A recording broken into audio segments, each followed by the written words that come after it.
Assalamualaikum warahmatullahi wabarakatuh. Selamat pagi, selamat siang, selamat sore, dan selamat malam kepada teman-teman semua, terkhususnya kepada Bapak Dr. Ade Kesasi, MHD, selaku dosen mata kuliah IMLA.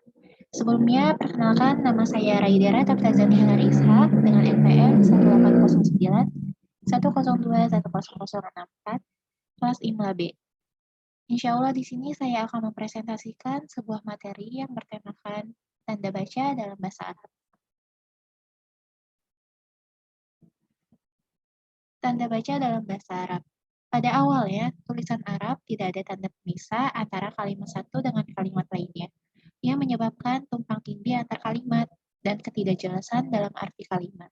Dan seorang guru besar, Ahmad Zaki, melihat tulisan-tulisan orang Barat dan melihat tanda baca yang terdapat pada tulisannya. Sedangkan dalam tulisan Arab tidak terdapat tanda seperti itu. Dan akhirnya pada tahun 1912, beliau membuat sebuah karangan berjudul At-Tarqimu wa Alimatuhu, yang artinya tanda baca dan tandanya.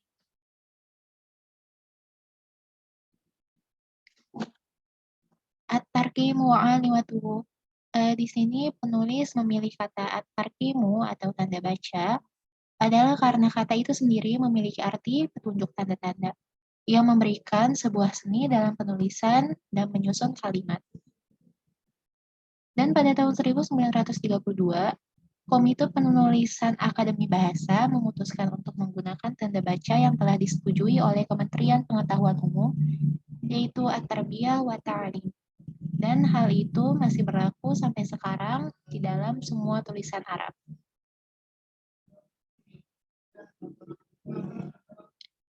Selanjutnya ada nama-nama dan lambang tanda baca.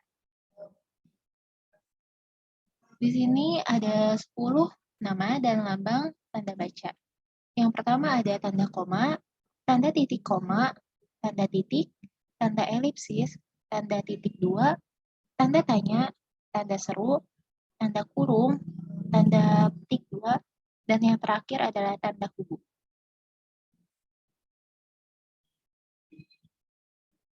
Selanjutnya di sini adalah penggunaan tanda baca. Bagaimana sih penggunaan tanda baca itu sendiri? Yang pertama ada tanda titik.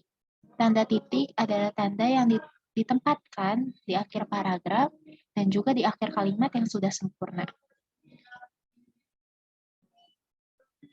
Selanjutnya ada tanda titik 2. Digunakan untuk menerangkan ucapan atau yang menyerupai ucapan di antara kalimat yang memperincinya. Dan juga contoh kaidah yang penggunaannya terletak sebelum contoh tersebut. Terus selanjutnya ada tanda elipsis.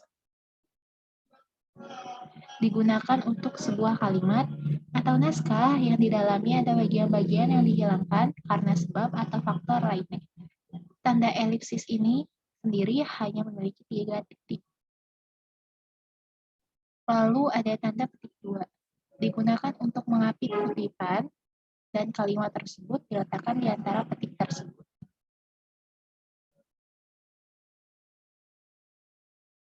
Lalu selanjutnya di sini ada tanda kurung, digunakan di tengah sebuah paragraf yang menyisipkan tambahan, keterangan, atau penjelasan. Lalu di sini ada tanda kurung Al-Quran. Tanda kurung ini dikhususkan untuk ayat Al-Quran sebagai pengganti dari petik 2, tujuannya untuk membedakan nas Al-Quran dengan yang lainnya.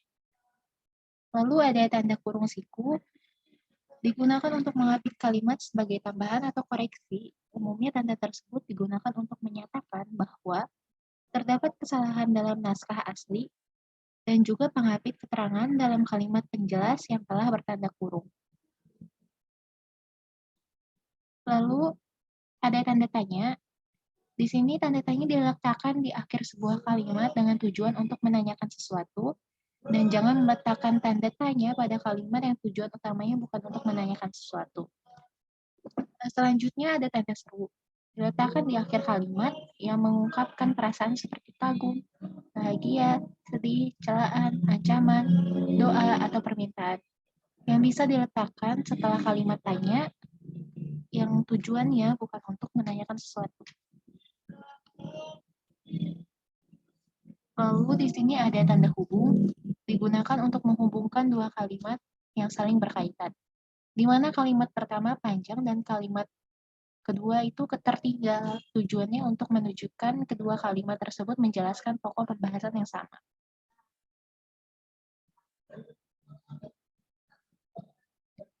Lalu selanjutnya di sini ada tanda seru. Diletakkan di antara kalimat yang tersusun dari kumpulan kalimat. Di antara kalimat yang panjangnya menyerupai sebuah jumlah dalam bahasa Arab. Dan diletakkan setelah munada panggilan. Selanjutnya di sini ada tanda koma. Diletakkan di antara kalimat yang tersusun dari kumpulan kalimat. Di antara kalimat yang panjangnya menyerupai sebuah jumlah dalam bahasa Arab. Dan diletakkan setelah munada, kata panggilan, dan di antara kalimat yang tujuannya untuk memerinci suatu hal.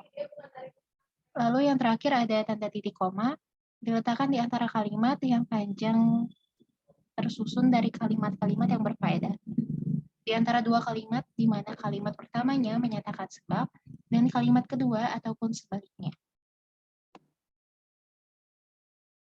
Sekian yang bisa saya sampaikan dan presentasikan. Kurang lebihnya mohon maaf. Terima kasih kepada semuanya yang telah menonton video ini. Wassalamualaikum warahmatullahi wabarakatuh.